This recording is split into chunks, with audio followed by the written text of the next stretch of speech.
Hola, ¿qué tal mis queridos hermanos? Dios les bendiga. Muy bien, vamos a darnos un chapuzón por el Evangelio de Mateo y vamos a directamente introducirnos para poder estudiarlo.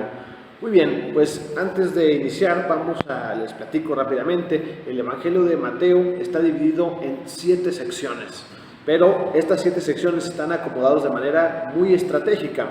Se puede decir que el Evangelio de Mateo inicia con una introducción, con un prólogo, y también cierra obviamente con una final, una conclusión, con la pasión y resurrección, y en medio va a tener 5 secciones, la cual los eruditos dicen que no es casualidad, no es producto de la casualidad que hayan sido 5 secciones, porque vamos a darnos cuenta que Mateo va a estar continuamente vinculando a Jesús con el Antiguo Testamento, presentándonos a Jesús como un nuevo Moisés, y la presentación de este Evangelio de Mateo dividido en 5 libros pudiera ser una especie de referencia como de un nuevo Pentateuco, ¿no? Como de unos 5 documentos, unos 5 elementos de la historia del pueblo de Dios en la era mesiánica, por así decirlo, mostrándonos a Jesús como este iniciador, como este nuevo Moisés que va a introducir a una nueva etapa al pueblo de Dios. Así que empezamos, hermanos, estudiando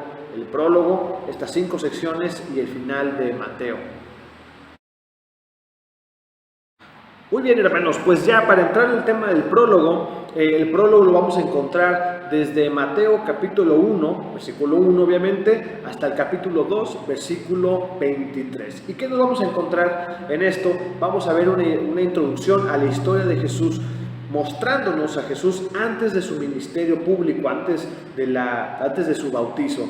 Pero llama mucho la atención que Mateo se introduce con una frase que dice: libro de la genealogía de Jesucristo, hijo de David, hijo de Abraham. Y esto va a ser muy relevante porque Mateo está de inmediato vinculando a Jesús con 2 elementos clave. Número 1, el rey David. Está diciéndonos que Jesús pertenece al linaje del rey David, un linaje mesiánico.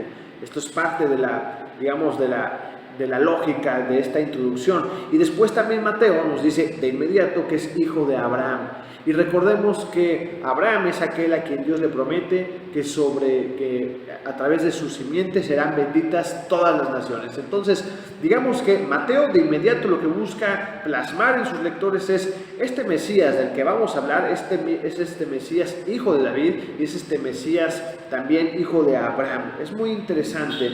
Después nos narra el nacimiento de Jesús, y en este momento también en esta descripción del nacimiento de Jesús, que empieza a partir del versículo 18, Mateo va a estar de nuevo constantemente vinculando a Jesús a las promesas mesiánicas. Nos va a decir cosas claves, como que por ejemplo nacería en Belén, o que su nombre sería llamado Emanuel, que nacería de una virgen. Todas estas partes son clave porque, una vez más, insisto, Mateo está tratando de ayudarle al lector a entender que Jesús es este Mesías prometido en el Antiguo Testamento. Viene después la visita de los magos a Jesús, los sabios de Oriente, y una vez más Mateo introduce después también otra profecía respecto a Belén, donde está hablándonos en Mateo 2, versículo 6, que dice: y tú, Belén, de la tierra de Judá, no eres más pequeña entre los príncipes de Judá, porque de ti saldrá un guiador que apacentará a mi pueblo Israel. Entonces, nos damos cuenta cómo Mateo es bastante intenso en insistir en este Jesús mesiánico y en este Jesús que no aparece como producto de la casualidad, que no irrumpe en la historia nada más porque sí, sino que es un Mesías que es prometido en el Antiguo Testamento. Inclusive después, cuando Mateo nos narra la matanza de los niños, todo esto es todavía parte del prólogo, la matanza de los niños por parte de Herodes, como este producto de querer acabar con el Mesías desde pequeño, pues nos damos cuenta que es un Mesías que, surge en este contexto de persecución, pero de nuevo nos va Mateo a señalar que este evento de desgracia, de dolor, de injusticia, no puede haber cosa más terrible que el asesinato de niños inocentes, aunque hoy en día se practica de manera legal, Pero bueno, finalmente esto dice Mateo, esto también es algo profetizado, algo que también viene en las Escrituras. Así concluye el prólogo de Mateo, diciéndonos de dónde viene Jesús, pero no solamente de dónde viene, sino recordándonos, este Jesús que ha venido, viene como respuesta de Dios al cumplimiento de sus promesas, promesas que Él ha dado y que están registradas en los escritos, en las escrituras del Antiguo Testamento, y que ahora voy a hablarles de ese Jesús, dice Mateo. Entonces, así cierra el prólogo del Evangelio de Mateo. Muy bien. Mateo va a terminar con su prólogo y vamos a dar inicio a una primera sección de su escrito, la cual encontramos iniciando el capítulo 3, versículo 1, y esta primera sección va a concluir hasta el capítulo 7, versículo 29. En la primera etapa, Jesús nos va a hablar de lo que sucede antes del ministerio de Jesús, y para esto nos va a señalar la predicación de Juan el Bautista. No solamente nos señala a Juan el Bautista en esta misión profética, en este ir delante del Mesías, y que una vez más Mateo le es importante señalar que Juan el Bautista también, cumple profecías del Antiguo Testamento. Después nos habla del bautizo de Jesús en el capítulo 3, versículos 13 al 17, y finalmente en el capítulo 4, vamos a tener la tentación de Jesús. Hasta este punto vamos a darnos cuenta que Mateo guarda un paralelismo importante con Marcos, ¿no? Si bien Mateo va a añadir detalles, pensando en esta hipótesis de que probablemente Marcos escribe primero y que Mateo tiene acceso a su escrito, vamos a darnos cuenta cómo es que Mateo aquí ya está añadiendo más información, y después inclusive vamos a ver cómo va a organizar el resto de la información. Muy bien, concluye la tentación de Jesús descrita por Mateo y inicia, ahora sí, el ministerio de Jesucristo, el cual es en el capítulo 4, versículo 12.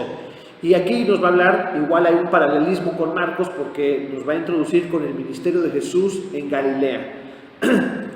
A partir del capítulo 5, Mateo va a organizar una serie de secciones, desde el capítulo 5 hasta el capítulo 7, 29, algo así como una especie de ética del reino. Vamos a ver a Jesús predicando la ética de este reino que Él viene a traer. La introducción, la parte más quizás significativa o más que para todos nosotros es más fácil aprender y darnos cuenta de cómo es que Mateo va a empezar a organizar su evangelio a través de secciones temáticas, ¿no? Que es la forma, por cierto, hermanos, en la cual Mateo va a organizar por secciones temáticas todo su evangelio, como un contador, como un hombre de números, como un hombre organizado, que con toda probabilidad era. Muy bien, inicia el capítulo 5 con el sermón del monte. Bienaventurados los pobres en espíritu. Y así Jesús empieza a hablar de estas bienaventuranzas. Más adelante va a empezar a hablar de qué es la iglesia. Nos habla de la sal de la tierra, nos habla de la luz del mundo, Jesús y la ley, que esta parte es muy importante, esta sección, Jesús y la ley, es decir, capítulo 5, versículos 17 al 20, porque claramente Mateo quiere vincular a Jesús a la ley. Recordemos, no hay una intención de Mateo de mostrarnos un Jesús ajeno a la ley. Todo lo contrario, Mateo quiere dejar en claro, Jesús es el que viene a cumplir la ley. Él es la ley. Él es el que ha dictado la ley. Él no viene a desvincularse del Antiguo Testamento. Él viene a cumplir el Antiguo Testamento.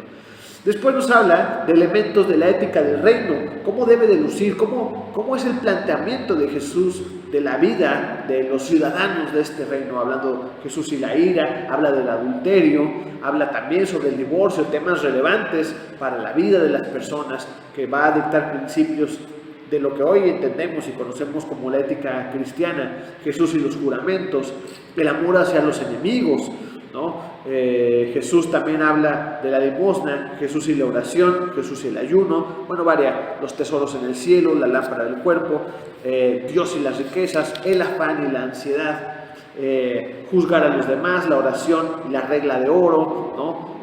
Hacer a tu prójimo como tú quieres que te hagan, la puerta estrecha.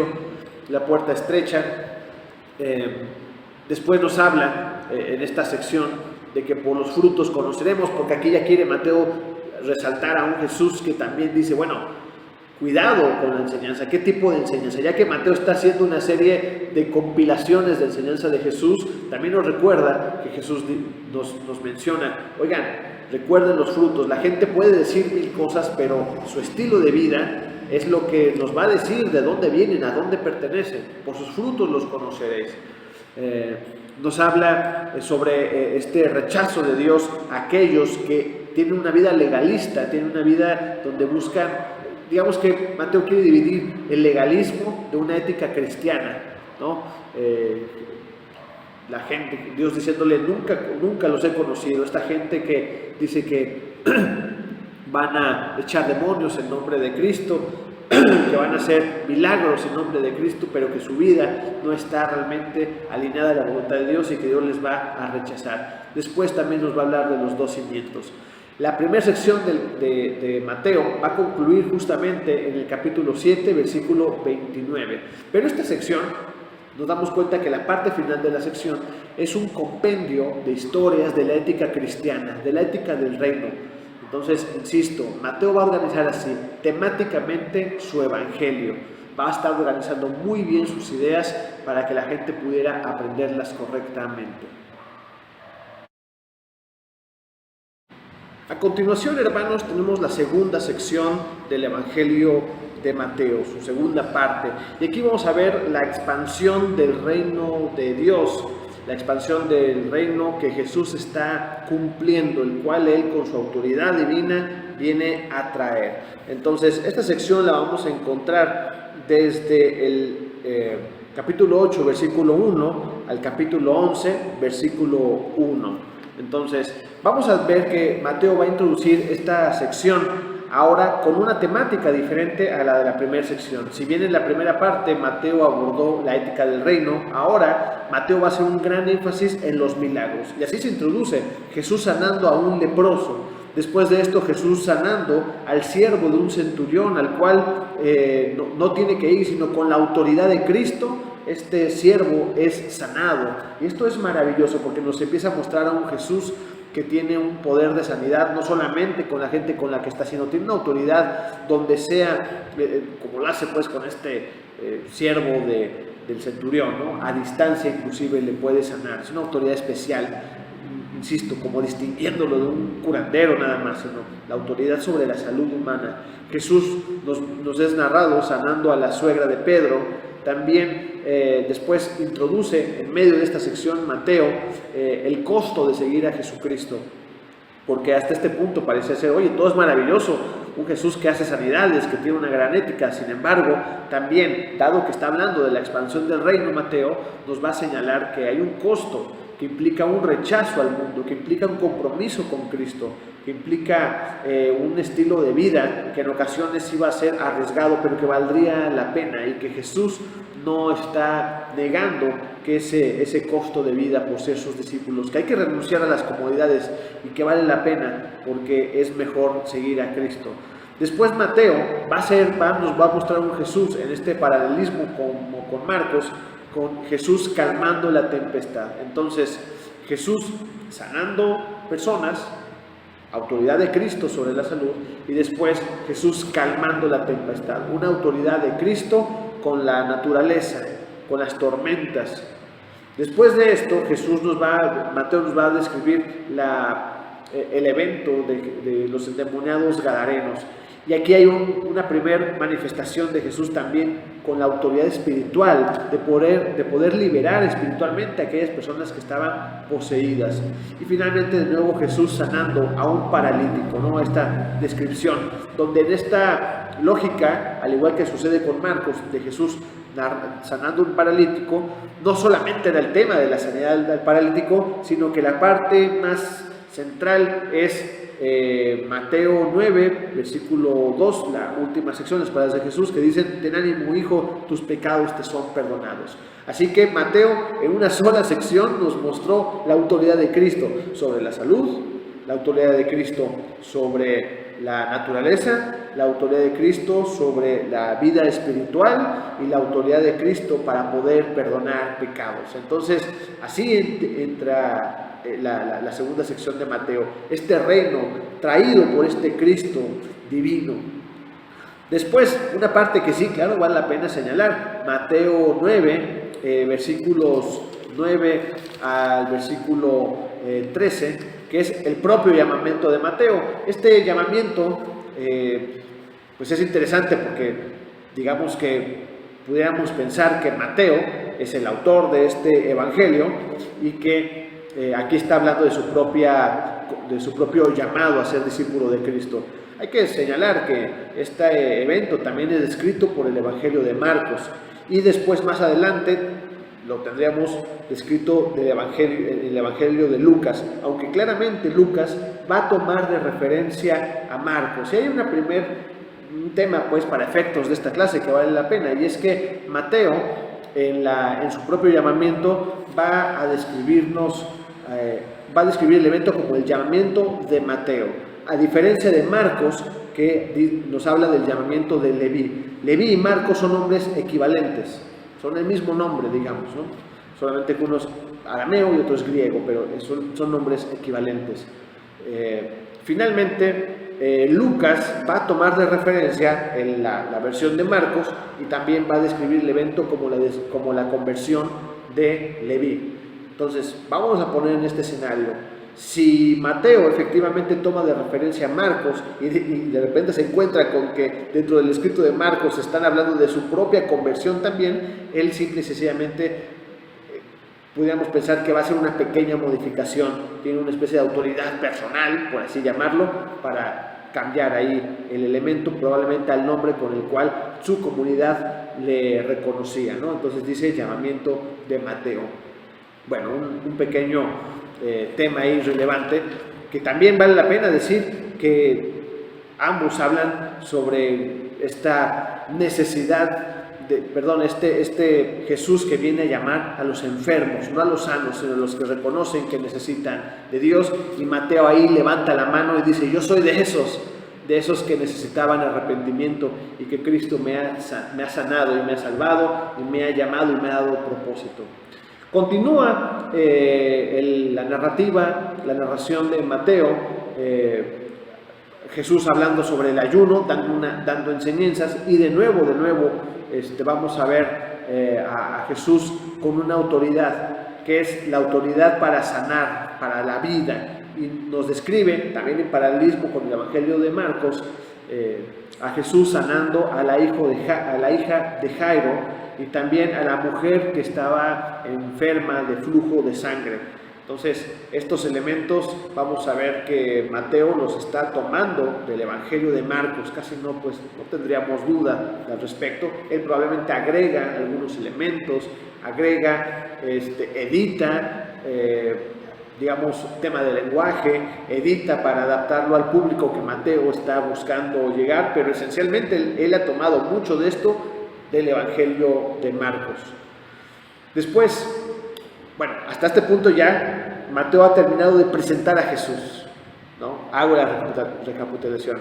Jesús con autoridad sobre la salud, Jesús con autoridad sobre la naturaleza, Jesús con autoridad espiritual, Jesús con autoridad para perdonar pecados y Jesús con autoridad sobre la vida y la muerte.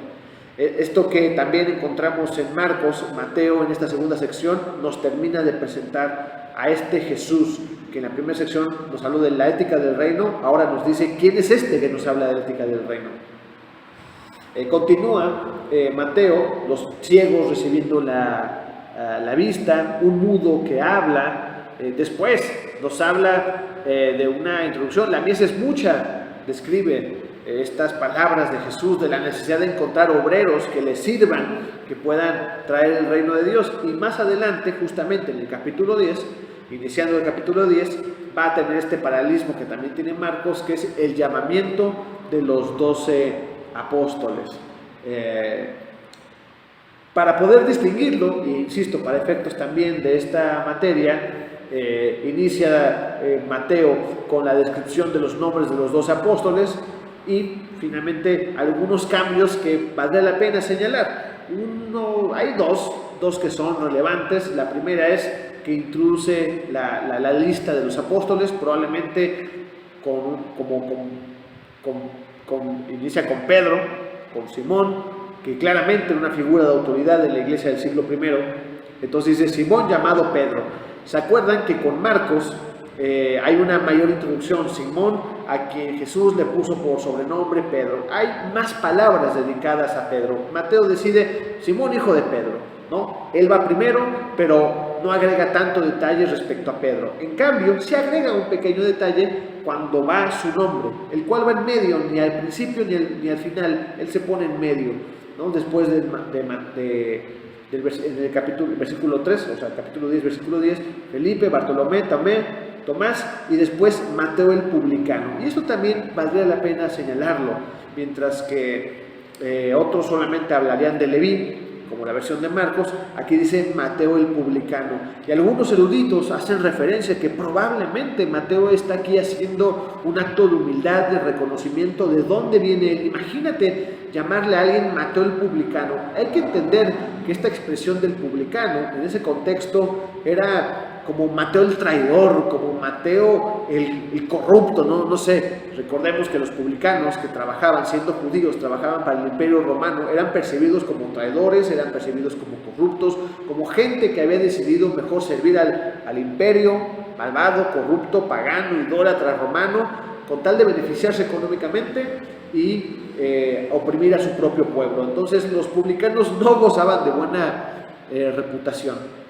Dicho esto, algunos de los eruditos señalan que esta pequeña mención de llamar a Mateo el publicano, en esta narración, llamar Mateo el publicano, pudiera ser una referencia de la autoría del propio evangelio, porque está reflejando un acto de humildad, ¿no? Que él está diciendo, este soy yo soy Mateo el publicano. Y otros dicen que si el autor fuera otro, sería llamativo pues que a Mateo le hayan llamado, le hayan agregado el título el publicano, en lugar de decir Mateo el apóstol, ¿no? De hecho, el resto de los que están aquí pues son apóstoles y a ninguno le pone título. Quizás al único que hay una mención extra es a Simón, que dice Simón, a quien se le conoce como Pedro. Más allá de eso, Simón llamado Pedro, no hay mayor referencia. En cambio, en Mateo el publicano. Entonces, este versículo, capítulo 10, versículo 3, en la descripción de Mateo, pudiera ser una referencia a la autoría, o una evidencia, o un argumento para sostener que Mateo está detrás de este evangelio. Después habla de la misión de los 12 y habla de las persecuciones venideras. Jesús advirtiendo a sus discípulos que el reino de Dios implicaría persecuciones, implicaría rechazo. Sin embargo, también Mateo dice, ¿a quién le debemos de temer? No debemos de temerle a los que nos quitan la vida. Claramente, por seguirme a mí, van a arriesgarse y van a querer matarlos. Y por supuesto que eso da miedo, pero ¿saben a qué le debemos de temer realmente? A los que roban el alma, a los que hacen que el alma se pierda. Esos son los verdaderos peligrosos de la historia, porque ustedes, aunque pierdan la vida, heredan el reino, y aunque pierdan la vida, están en la presencia de Dios.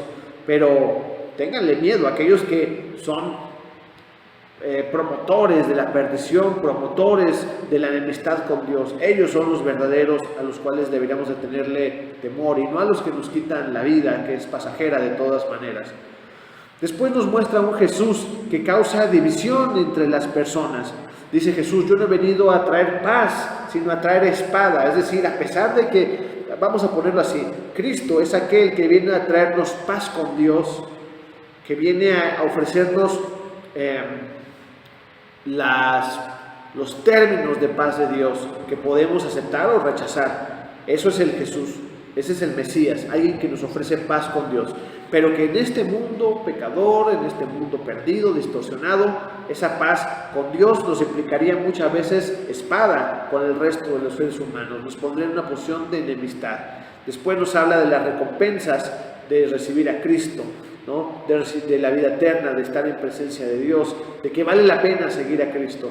Así termina, digamos, esta sección del Evangelio de Mateo, con un Jesús que nos muestra su autoridad con todas las áreas de la vida, un Jesús que llama a discípulos, que prepara a sus discípulos, que les advierte de los riesgos, pero que al final también nos habla de que vale la pena ese riesgo, que vale la pena sin duda alguna seguir a Jesucristo. Inicia la tercera sección del Evangelio de Mateo. Esta sección la vamos a encontrar en el capítulo 11, versículo 2, hasta el capítulo 13, versículo 53. Y de inmediato Mateo va a empezar a organizar esta tercera sección como el reino de Jesús en medio de la oposición. Empieza a surgir oposición alrededor de la persona de Jesús y a partir de lo que Dios está haciendo. De hecho, inicia con un Juan el Bautista que está encarcelado y que va a enviar a sus discípulos a preguntarle a Jesús si es Él el Cristo, si es Él a quien estaban esperando o debían esperar a alguien más. Así que de entrada hay una confrontación entre el poder político y el reino de Dios, y esto pues se manifiesta a través del encarcelamiento de Juan el Bautista. Más adelante Jesús va a empezar a dar enseñanzas, o la forma en la que Mateo va a organizar aquí es enseñanzas respecto al reino, enseñanzas sobre la severidad de rechazar el evangelio y de cómo el mundo y cómo la maldad va a estar siempre confrontándose con el reino. La lógica de esta sección va a estar en este sentido. Una de las confrontaciones que son sumamente relevantes es justamente cuando los discípulos en el capítulo 12 recogen espigas para comer en el día sábado. Resulta que ellos, y pensando que Mateo está escribiendo para personas con una cosmovisión judía, con un entendimiento del sábado, de lo que representa, resulta que los líderes, los fariseos, los líderes religiosos, se enojan y cuestionan la autoridad de Jesús de por qué sus discípulos están haciendo trabajo en sábado. Sin embargo, Mateo va a mostrarnos que Jesús es el sábado, cuando la manera de encontrar descanso no es haciendo un ritual sabático, sino sujetándonos a su yugo. Vengan a mí los que están cansados y yo los haré descansar. Jesús es presentado como el Shabbat de Dios, como que Él es el descanso, que el descanso de Dios va más allá de solamente tener un día apartado para limitarnos a actividades, sino que tiene que ver con nuestra relación con Dios y con el descanso que solamente Él puede ofrecernos, y que no hay un día completo que pudiera sustituir a Cristo. Así continúa esta tercera sección del Evangelio de Mateo, con confrontaciones de parte del poder político hacia el reino por medio de Jesús, por medio de Juan el Bautista, de confrontaciones de los líderes judíos hacia Jesús por las enseñanzas que él da, pero inclusive algo que también, ¿verdad?, toma Mateo de Marcos, es que él organiza en esta sección también la sección de la madre, los hermanos de Jesús, como mostrándolos confusos respecto a la obra de Cristo, respecto a la obra de Jesús en ese momento. Ellos tampoco entienden. Entonces, aquí Mateo se empieza a parecer un poco a Marcos en el sentido de mostrarnos una sociedad, un mundo que no entiende del todo a Jesús y que no entiende la misión del Mesías, y que por lo tanto empieza a haber tensiones, empieza a haber confrontaciones. Por eso en el capítulo 13 él va a irse con una de las parábolas que son también muy hermosas, la parábola del sembrador, donde pareciera ser que Jesús también busca explicar por qué hay tantas personas insensibles a su mensaje, por qué hay personas que se están oponiendo a su mensaje, pero que hay personas que son la buena tierra, en la cual la palabra de Dios cae, brota y crece e inclusive da fruto. Esa es la lógica, y Jesús dice, de esos es de los que está lleno el reino de Dios, de personas que sean sensibles al mensaje que llevo. De hecho, Mateo dedica una porción importante de esta tercera sección a la parábola del sembrador, y después a la explicación que los propios discípulos le preguntan a Jesús: oye, Jesús, ¿de qué trata esta parábola? Y esta explicación que él va a dar. De cierta manera, Mateo nos presenta un Jesús que explica de qué va el reino de Dios, de qué se trata seguirle, del compromiso que implica, y que no debiera de sorprendernos la oposición que existe en el mundo. Continúa Mateo con una sección de parábolas, la parábola del trigo y la cizaña, donde también está buscando enseñar la necesidad de cuidar, de que sus discípulos se cuiden de la cizaña, de las malas enseñanzas, de las enseñanzas de aquellos que contaminan. Y de nuevo, utilizando, digamos, estas metáforas del mundo agrícola, del mundo común, de aquel contexto. Después viene la parábola de la semilla de mostaza, para hacer referencia a la necesidad de que nuestra fe, no importa el tamaño del cual percibamos la fe, sino importa de qué tipo de fe o dónde estamos poniendo nuestra fe. Después viene la parábola de la levadura, y esta parábola en lo particular, la cual encontramos en el capítulo 13, versículo 33, es una parábola bastante severa, porque justamente Jesús ahora empieza a advertir a sus discípulos de cuidarse de la levadura de los fariseos, de cuidarse de la levadura. Si notamos, la tensión entre Jesús y los líderes judíos empieza a aumentar, y Mateo nos quiere llevar por esta narración en la cual ellos no lo comprenden, lo confrontan, pero resulta que Jesús responde. Jesús no es alguien que se mantiene callado, sino que por el contrario les responde, confronta también las ideas, y que inclusive les señala y les dice: ustedes son la levadura. Todo esto siempre manejado con simbolismos de la cultura judía de aquel momento, y que además es sumamente relevante pensando en que con toda probabilidad el público objetivo de Mateo es un público de cristianos de origen judío, de una cosmovisión judía. Así que la manera en la que Mateo organiza esta oposición, esta serie de enseñanzas, es sumamente relevante. Jesús explica la parábola de la cizaña, Jesús explica sus parábolas para que no queden ahí. Después inicia una serie de nuevas parábolas de parte de Jesús. Y esta tercera sección va a culminar en el versículo 53 del capítulo 13, cuando Jesús termina de su ministerio allí, refiriéndose a Galilea, y ya va a introducir una sección nueva en la cual Jesús va a ir a Nazaret.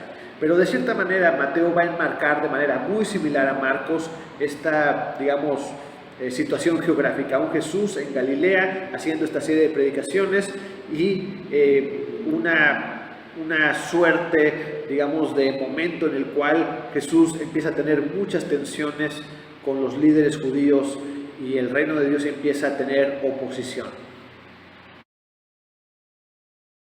Llegamos entonces, hermanos, a la cuarta sección del Evangelio de Mateo. Esta cuarta sección la vamos a encontrar desde el capítulo 13, versículo 54, al capítulo 19, versículo 2. Muy bien, ¿qué va a suceder en esta sección? Ahora la tensión, la polarización, la violencia en contra del Evangelio, en contra del reino de Dios, va a aumentar. Y la introducción que va a hacer Mateo es con un Jesús que va a venir a Nazaret. Nos va a presentar Mateo Jesús que va a Nazaret, pero que la gente de Nazaret rechaza a Cristo. Esta misma descripción que aparece en Mateo 13, del 53 al 58, también la encontramos en Marcos 6, y resulta que ustedes, para hacer este tipo para efectos de esta clase, los eruditos señalan que, por ejemplo, Marcos hace un cuestionamiento y dice que Jesús no pudo hacer milagros y que hizo solamente algunos pocos. Y esta declaración de que Jesús no pudo hacer milagros en Nazaret y que hizo pocos, y que, de cierta manera, Mateo matiza o edita, suaviza esta expresión. Y Mateo, por ejemplo, lo que nos va a decir es que Jesús no hizo ahí muchos milagros, pero acota, a causa de la incredulidad de ellos. Es decir, Jesús no estuvo en medio de ellos porque ellos no tienen un corazón abierto. Hay que dejar en claro que no pareciera ser que Mateo, ni siquiera Marcos, está expresando de que Jesús está imposibilitado de hacer milagros, sino que no había las condiciones para que él pudiera revelarse a la gente de Nazaret. Eso sí lo dejan en claro todos, pero estas expresiones de lenguaje, los eruditos señalan que es otra evidencia de que Mateo es posterior a Marcos, y que más bien Mateo va a utilizar a Marcos como referencia y va a suavizar expresiones como esta, ¿no? Como esta idea que presenta Marcos de que no pudo hacer milagros, y que aquí Mateo en cambio dice no hizo muchos milagros a causa de la incredulidad de ellos. Hay una suavización, de la expresión, ¿verdad? Y presentan un Jesús que más bien no desarrolla este ministerio de milagros a forma plena a causa de la dureza del corazón de ellos. El capítulo 14 inicia ya con una persecución violenta. Muere Juan el Bautista, este personaje, este profeta que señala al Mesías y que cumple un rol central dentro de la venida del reino de Dios, finalmente es ejecutado. Y de esta manera va a introducir Mateo esta nueva sección, con una oposición que cada vez es más feroz, que cada vez es más violenta, y que el reino de Dios debe de sostenerse en medio de esta. Mateo va a describir la alimentación de los 5,000, también elementos que seguramente toma de Marcos, Jesús caminando sobre el mar, haciendo estas manifestaciones sobrenaturales, Jesús sanando a enfermos en Genezaret, endemoniados también, y después en el capítulo 15 va a hacer Jesús un juicio bastante severo respecto a lo que verdaderamente, cuál es la contaminación del hombre, una crítica a la percepción judía de qué es lo que nos contaminaba, haciendo referencia a determinados actos rituales, haciendo referencia a la dieta kosher, haciendo referencia a prácticas judías para evitar la contaminación. Y Jesús, una vez más, ahora también va él a la ofensiva y dice, ¿saben cuál es la verdadera contaminación? La hipocresía que algunos de ustedes tienen, que de este pueblo que de labios me honra, pero que en sus corazones está totalmente alejado de mí. Claramente Jesús no está, digamos, evadiendo la confrontación con los líderes judíos, sino por el contrario, Jesús va también a hacer una confrontación. Y dentro de esta lógica de confrontación, Mateo va a colocar aquí la fe de una mujer cananea, haciendo, digamos, también una referencia a la descripción que hace Marcos de este evento, donde esta mujer que no es judía también recibe un milagro de parte de Jesús como un acto de fe. Mateo nos sigue diciendo, Jesús sanando a muchas personas, y hay una serie de milagros aquí en esta sección. La alimentación de los 4,000, que se distingue de la alimentación de los 5,000. La demanda de una señal en el capítulo 16 de parte de los saduceos y de los fariseos, de los líderes judíos que van a ir, de los fariseos, con Jesús a decirle, maestro, pues si tú eres el Mesías, pues solamente danos una señal. Y Jesús les llama y les tacha de hipócritas y les dice, oigan, me piden una señal, la señal está a la vista de todos, las evidencias están a la vista de todos. Y habla ya de esta confrontación, esta lucha que hay entre ellos. Tanto es así que en el versículo 5 ya Jesús habla propiamente y abiertamente hablando de que hay que cuidarnos de la levadura de los fariseos. O sea, ya Jesús cada vez es menos políticamente correcto y que inicia una confrontación bastante directa con esta lógica de los fariseos, esta hipocresía, este legalismo y esta insensibilidad al reino de Dios que presentaban muchos de ellos. Sin duda, el punto cúspide de esta sección la encontramos en el capítulo 16, versículo 13 en adelante, que es la confesión de Pedro. Ya cuando aparece Pedro y que abiertamente él dice, tú eres el Hijo de Dios, tú eres el Mesías, tú eres el que esperamos. Y ante esta situación, Jesús que le acepta este título, acepta este asunto, y finalmente después de esto Mateo nos presenta un Jesús anunciando su muerte, y es el primer anuncio de la muerte de Cristo. Jesús les dice, ¿saben qué? Yo voy a ir a la muerte, yo voy a ir a la cruz, yo voy a sufrir una muerte a causa del pecado. La gente no lo entiende, sus propios discípulos no lo entienden.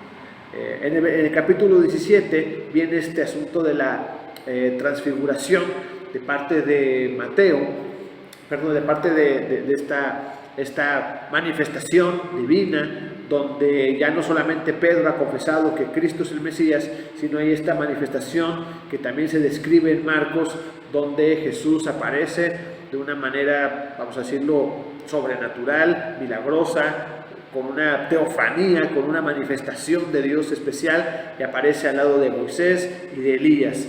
Y esta descripción que, bueno, también encontramos en el Evangelio de Marcos. Después de este asunto, Jesús continúa haciendo milagros, continúa anunciando el reino de Dios, y una vez más en el capítulo 17, versículos 22, vuelve a anunciar su muerte, vuelve a dar un mensaje de que es necesario que Él sea entregado en las manos de los hombres.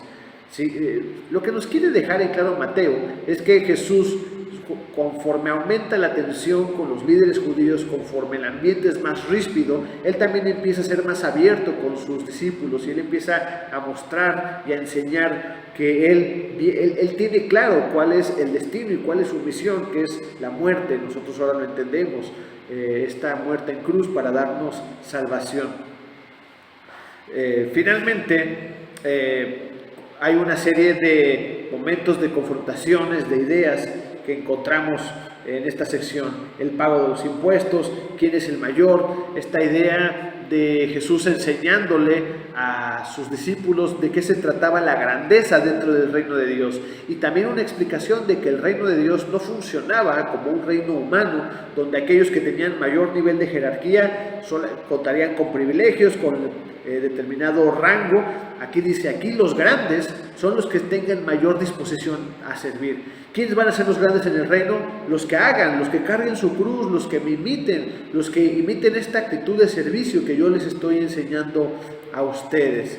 Jesús sigue enseñando una serie de parábolas que tienen que ver con la ética cristiana, que tienen que ver con el funcionamiento del reino, sobre todo, por ejemplo, la parábola de la oveja perdida, cómo se debe perdonar al hermano. Es como si Jesús estuviera preparando a sus discípulos, y Mateo está buscando que aquel lector del Evangelio entienda cómo es la vida dentro del reino de Dios. Continúa Jesús con una serie de mensajes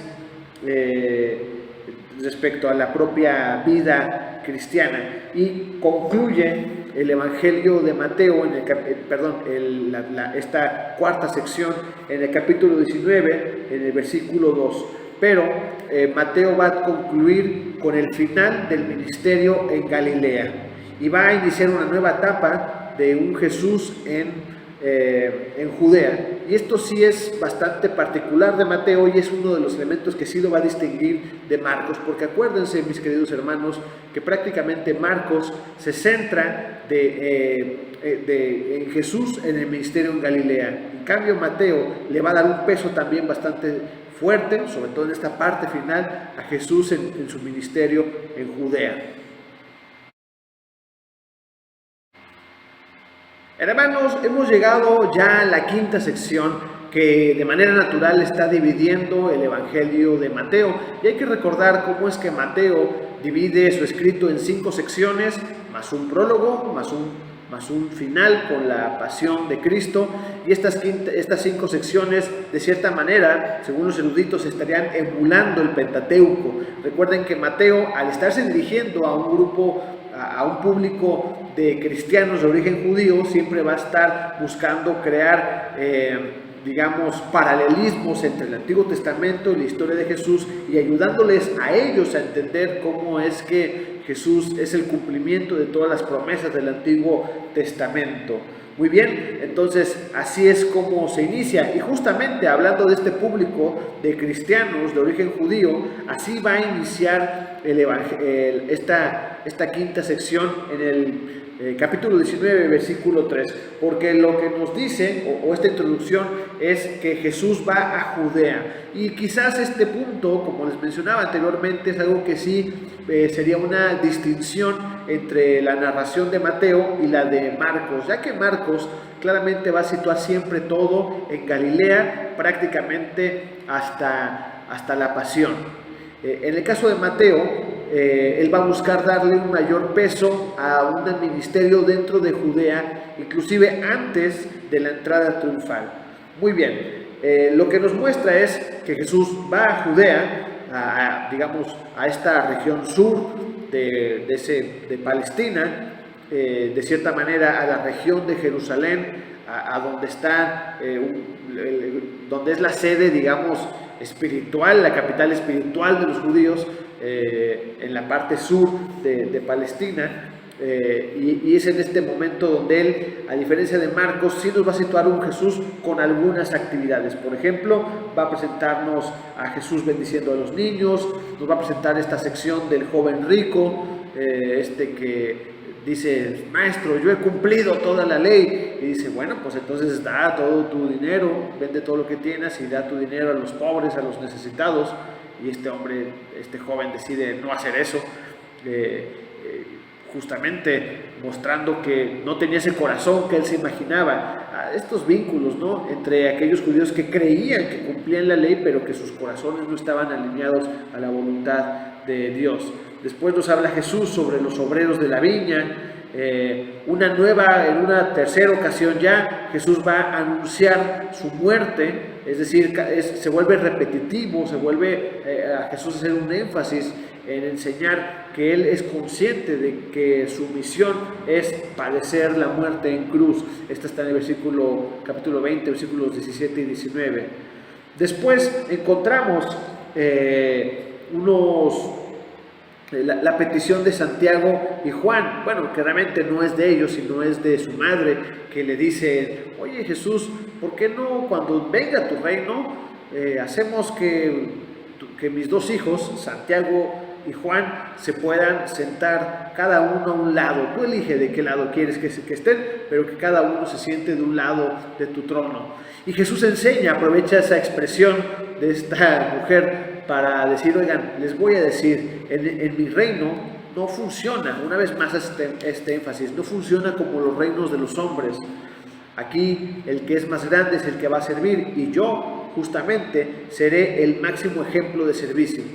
Inclusive les menciona: no pueden ir conmigo a esta posición porque no pueden cumplir la misión que yo sí voy a cumplir. Y de plano, aquí nos presenta un Jesús que está haciendo milagros, que tiene debates, que da enseñanzas, y que por lo menos Mateo está situándolo en Judea, antes de esta parte final, la cual ya se introduce ya en su ministerio cercano a la Pascua, en el capítulo 21, con la entrada triunfal a Jerusalén. Y aquí, bueno, vamos a encontrar bastantes paralelismos, bastantes eventos que también están descritos en el Evangelio de Marcos. Vamos a ver algunas distinciones de ellos. Primero es el tema, la entrada triunfal de Jesús a Jerusalén. Después, en el capítulo 21, versículo 12, la purificación del templo, en la cual vemos un Jesús con un celo enorme que dice que el celo de la casa de Dios, del templo, le consume, porque se ha convertido en una cueva de ladrones, porque se ha convertido en una sede de poder humano, porque no está cumpliendo una función que es que la gente tuviera un espacio de encuentro con Dios, sino que han convertido a la fe, a la religión, en una mercadería. Bueno, eso suele pasar en ocasiones. Después viene esta misma expresión que de nuevo encontramos en Marcos, pero que es importante por el contexto que también Mateo enseña, que es la maldición a la higuera estéril. Esta explicación la di ya, hermanos, cuando hablamos de este mismo evento descrito en Marcos, pero vamos a agregarle el valor que tiene el hecho de que Mateo, que le habla a un público de cristianos de origen judío, tiene. Recuerden que hay esta manera de asociar el fruto de la higuera con el fruto que Dios espera que su pueblo dé, que el pueblo de Dios dé este fruto de justicia, de este fruto de misericordia, de cercanía con Dios, que sus vidas tengan frutos, y que Jesús va a utilizar una higuera que no está dando fruto y que además ni siquiera es tiempo de fruto. O sea, el centro era más bien darle enseñanza, y que la seca para poder dar un mensaje de advertencia. Es necesario que el pueblo dé fruto, y aquellos que no estén dispuestos a dar fruto van a quedar igual de secos que esa higuera, y Dios va a levantar y va a iniciar una nueva etapa del pueblo de Dios.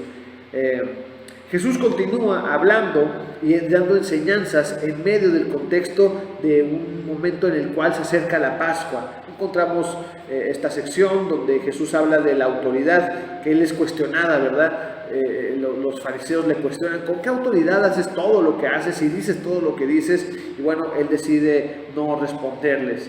Hay una serie de parábolas, la parábola de los dos hijos, la parábola de los labradores malvados, la parábola de la fiesta de las bodas, y estas parábolas bueno, tienen que ver justamente con un Dios que ha enviado un Mesías y que su pueblo le está rechazando. Es curioso que Mateo decide colocar estas parábolas en el contexto ya de un evento, de una Pascua que está cercana. Hay un cuestionamiento sobre el tributo, dar al César lo que es del César, denle a Dios lo que es de Dios, para también una vez más hacer énfasis de que este reino de Dios no se trataba de un reino político con alcances limitados, porque bueno, en ese momento el César representaba grandes cosas y Roma era la potencia, era el imperio de ese momento, y bueno, hoy en día son ruinas y en cambio el reino de Dios continúa. Así que Jesús dice, no tengo interés en ese reino político, denle al César, paguen los impuestos del imperio que está hoy en el poder, pero denle a Dios lo que es de Dios, la vida, denle a Dios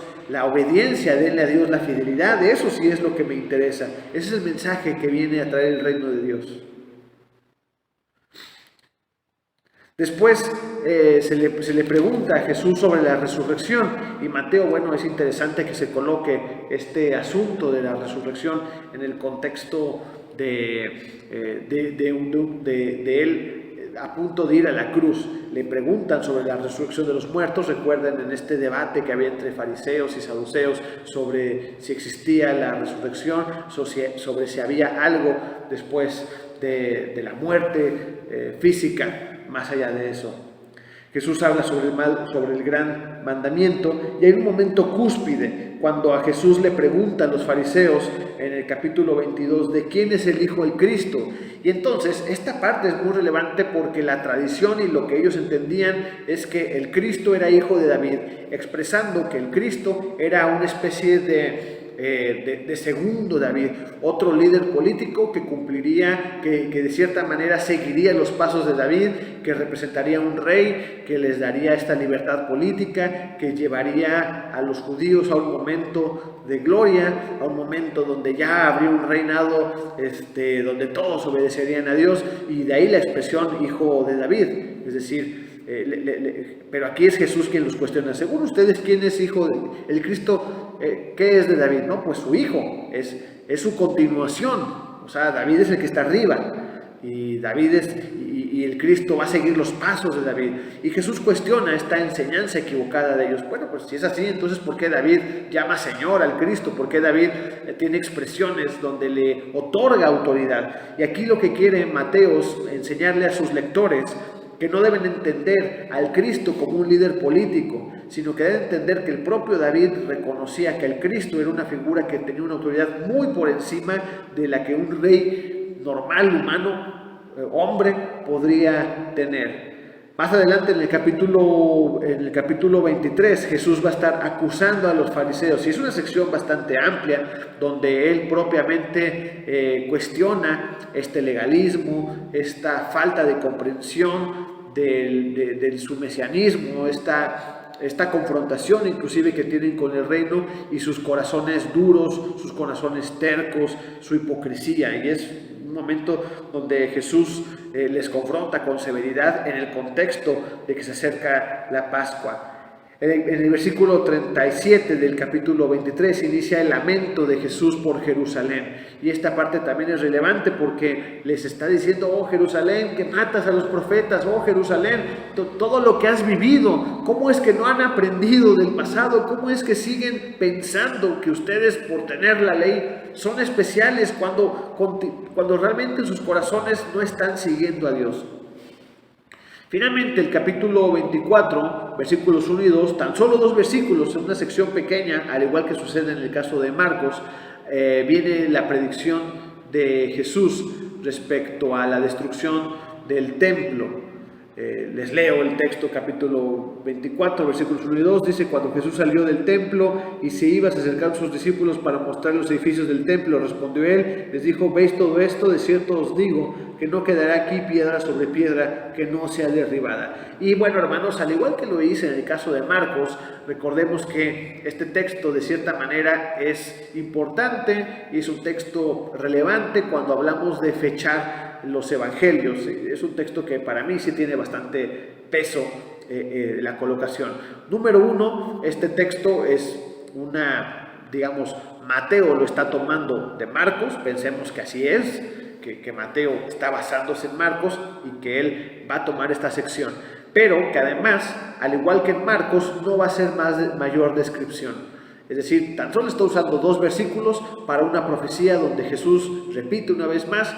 Mateo decide copiar esta expresión, no quedará piedra sobre esta profecía bastante seria, bastante severa, y que recordemos que los eruditos, los críticos que son liberales, han opinado y consideran que tanto en el caso de Marcos y bueno, más adelante en el caso de Mateo, pues sería una evidencia de evangelios, pues no sé si muy tardíos, pero por lo menos después del año 70, ellos estarían señalando que el escritor, el autor de los evangelios, en el caso de Marcos y también de Mateo, tendrían que haber conocido que Jerusalén efectivamente iba a ser destruida, para que ellos tuvieran el atrevimiento de decir, no, y Jesús dijo que iba a ser destruida. Pero recordemos que en contraparte, aquellos eruditos que consideran que esta profecía no está colocada ahí como una especie de explicación de algo que sucedió, sino más bien como algo que cuando se escribe no se sabe qué va a suceder, justamente justifican esta idea porque la descripción sigue siendo bastante pequeña.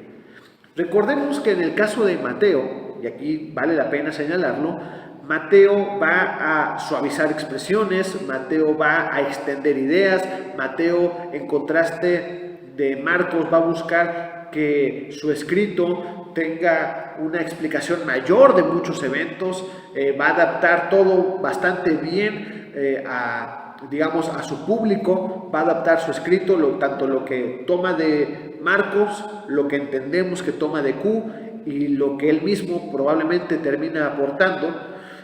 Finalmente todo esto, Mateo se ha dado una tarea muy seria de adaptarlo a un público, en lo particular, cristianos de origen judío, y que además él va a buscar que esas explicaciones adquieran un sentido mesiánico, que adquieran un sentido de profecía, donde Mateo constantemente está diciendo, recuerden, y esto que sucedió cumple la profecía tal. Ahora, pensando en esta forma en la cual Mateo explica las cosas, sería bastante sospechoso que si verdaderamente el Evangelio de Mateo hubiera sido escrito después del año 70, sería bastante extraño que Mateo no hubiera dicho, y esta profecía ya se cumplió, y esta profecía que Jesús dijo que no habría piedra sobre piedra, lo pudimos ver ante la devastación de Jerusalén en el año 70, eso no lo dice, más bien es francamente ambigua.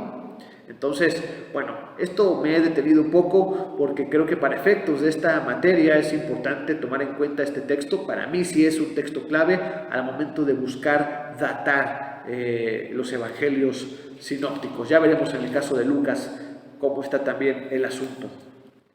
Muy bien, Jesús continúa en el versículo 29 del capítulo 24, la venida del Hijo del Hombre. Él va a estar haciendo una serie de enseñanzas escatológicas, una serie de enseñanzas sobre la venida del reino, sobre su identidad, sobre la llegada del reino, y también algunas de ellas sobre la escatología, es decir, los tiempos últimos, el final de los tiempos.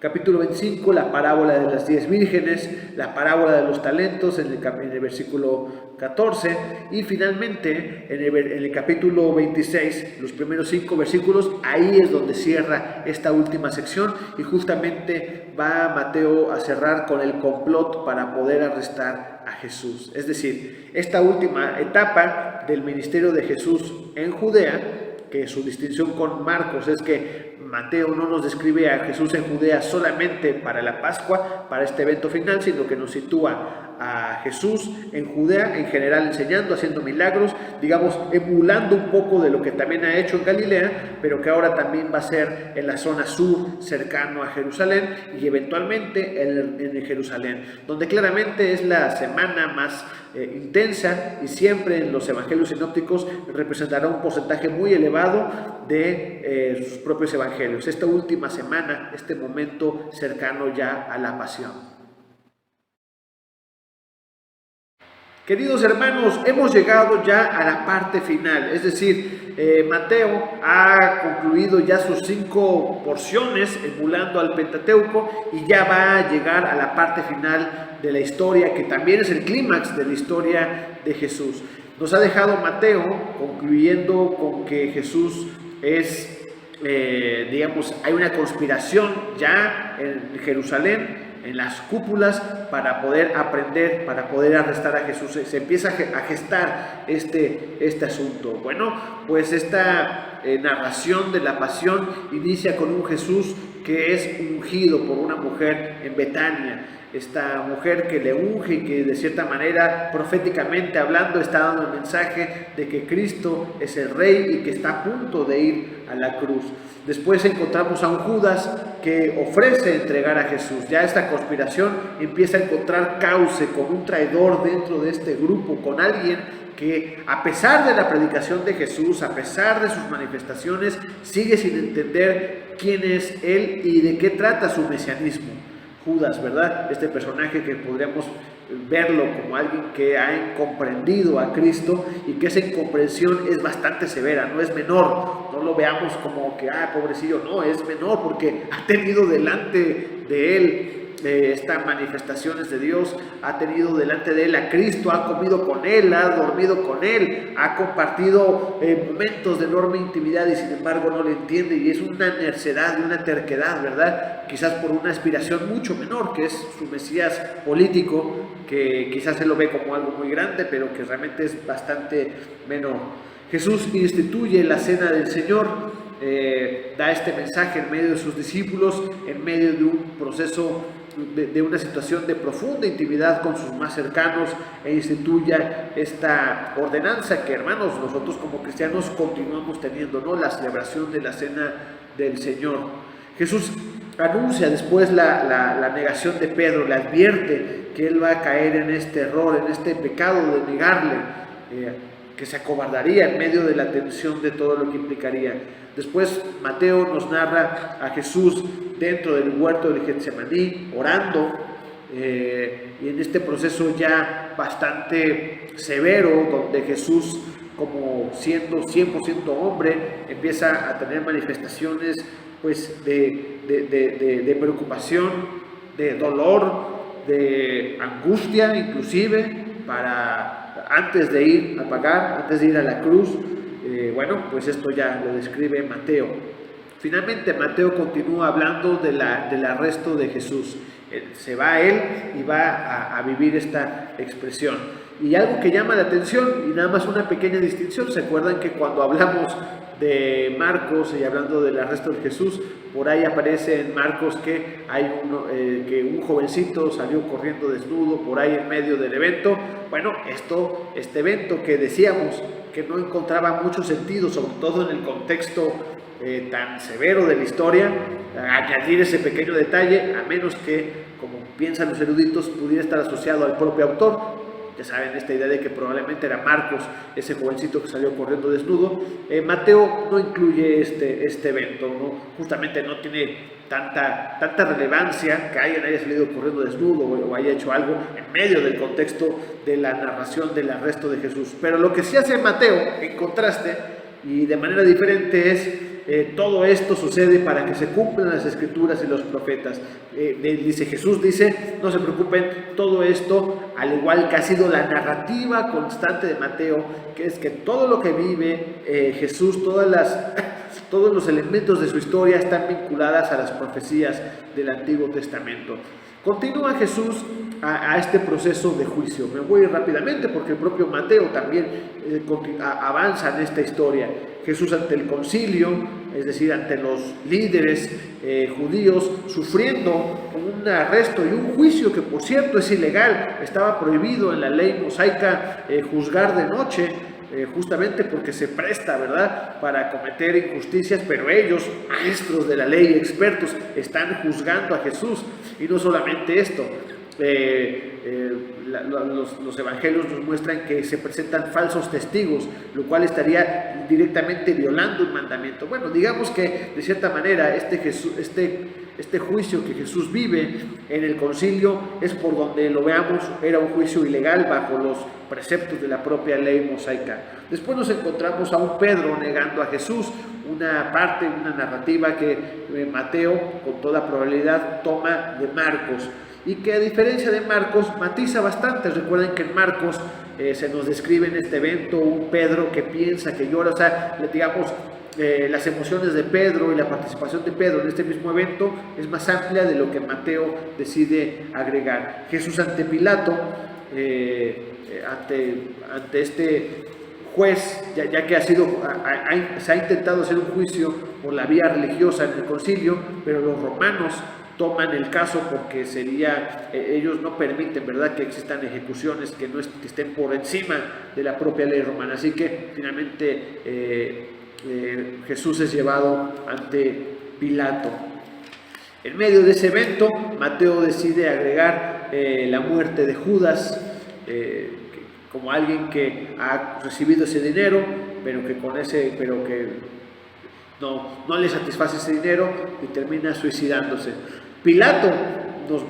Mateo se va después a Pilato interrogando a Jesús, y un Pilato que tampoco entiende a Jesús y que le dice: oye, tú eres el rey de los judíos, tú eres dinos defiéndete, dame elementos para juzgar quién eres. Pero Jesús decide no defenderse. Finalmente Jesús es sentenciado a muerte, en enorme medida por la presión de los líderes judíos, que con toda probabilidad están alebrestando a la población, gritando: crucifíquenle. Finalmente Mateo, en el capítulo 27, versículo 32, llegamos a este clímax severo de la narración de la crucifixión de nuestro Señor Jesucristo, esa cruz a la cual Él va para darnos el perdón de los pecados, para pagar el costo de nuestras iniquidades, y que esto nos diera un acceso a la vida eterna y a una relación con Dios de la cual estábamos separados. Así va el capítulo 27. Finalmente, en el versículo 57, Mateo se va a la sepultura de Jesús, se va ante este final aparente de la historia de Jesús, este final que hubieran esperado los líderes judíos, con un Jesús que termina sepultando, donde dicen: ya se nos acabó el problema, que veníamos confrontando ya no va a ser problema de ahora en adelante, porque ya está sepultado. Mateo agrega en este punto la guardia ante la tumba, y quiere dejar en claro que ante el temor, ya que se hace famoso que Jesús había anunciado que iba a resucitar, que era algo conocido entre sus discípulos y entre otros, se decide colocar una guardia para evitar que los discípulos de Jesús tomaran el cuerpo y anunciaran su resurrección. Sin embargo, en el versículo 28, para la gloria de Dios, en el capítulo 28, ya Mateo nos va a describir justamente el evento de la resurrección. Y más adelante, aquí, hermanos, podríamos dedicarle mucho tiempo a esto, sermones completos, pues es el momento de gloria, la manifestación de la divinidad de Cristo. Ha vencido la muerte, ha cumplido su promesa, ha sellado su autoridad, ha mostrado su divinidad por medio de vencer a la muerte. Curiosamente, Mateo, después en el versículo 11 del capítulo 28, nos habla del informe de la guardia y lo que sucede en ese momento, donde hay una presión me imagino yo a los líderes judíos presionando al poder, presionando a los romanos respecto: oigan, ya hicimos esto, nos costó mucho trabajo poder llevar a la tumba a este hombre, así que por favor no nos digan que ahora no aparece el cuerpo.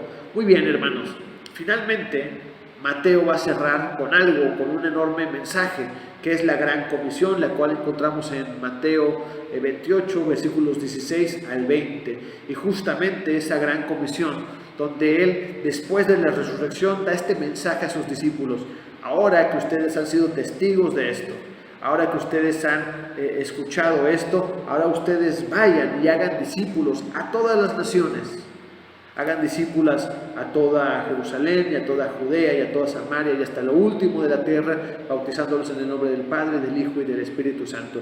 Y este cierre es bastante hermoso porque pudiéramos entender que Mateo no solamente está probablemente expresando algo que Jesús expresó a sus discípulos después de la resurrección, sino que claramente Mateo está dándole este mensaje a sus lectores. Es decir, el lector de Mateo también está cerrando con esta idea, como si el propio Mateo, después de platicar, de contarnos y llevarnos por la historia de Jesús, quisiera decirnos al final: ahora que tú conoces esta historia, ahora que has conocido a Cristo, ahora tú ve y haz discípulos a todas las naciones. Ahora tú ve y predica este evangelio en toda Jerusalén y en toda Judea y en toda Samaria y hasta lo último de la tierra, bautizándolos en el nombre, hagan discípulos y bautícenlos en el nombre del Padre, del Hijo y del Espíritu Santo. Por eso es que este cierre es tan hermoso, porque es un cierre para el libro. Mateo inicia con la genealogía de Jesús, un Mesías, hijo de David, hijo de Abraham, y concluye con un Mesías resucitado, un Mesías que la gente no entendía, que es Dios con nosotros, que es Emmanuel, un Mesías que es que ha venido a cumplir todas las profecías del Antiguo Testamento, que es el cumplimiento total de la gracia de Dios y al cual vale la pena predicar. En conclusión, mis queridos hermanos, deberíamos entender a Mateo como un evangelio que tiene una riqueza muy particular. Señalaremos lo siguiente: es un evangelio que toma de referencia el evangelio de Marcos, que decide editarlo, que decide adaptarlo a un público en lo particular, al público de cristianos de origen judío, y es un evangelio que constantemente va a estar buscando enseñar que este Mesías es el Mesías que promete el Antiguo Testamento. Está buscando relacionar a Jesús con todas las promesas que Dios ha hecho a su pueblo a lo largo de su historia y que han quedado manifestadas en las Sagradas Escrituras. Mateo nos muestra un Mesías que la gente igual no entendía, pero que los judíos debían de entender, que un judío que estudiara las Escrituras pudiera hacerle sentido la historia de Jesús, y que inicia, poco a poco la historia de Jesús, inicia una explicación de la confrontación del reino de Dios en medio de este mundo, pero que tiene un cierre hermoso, con un llamado a los discípulos de ese momento y a nosotros como lectores del Evangelio a ir y a ser discípulos, cumpliendo esta gran comisión. Hermanos, que Dios les bendiga, y yo espero que este caminar por Mateo y esta materia nos ayude justamente a cumplir con esta gran comisión, el ir y hacer discípulos de manera más efectiva para la gloria de Dios. Dios les bendiga, hermanos.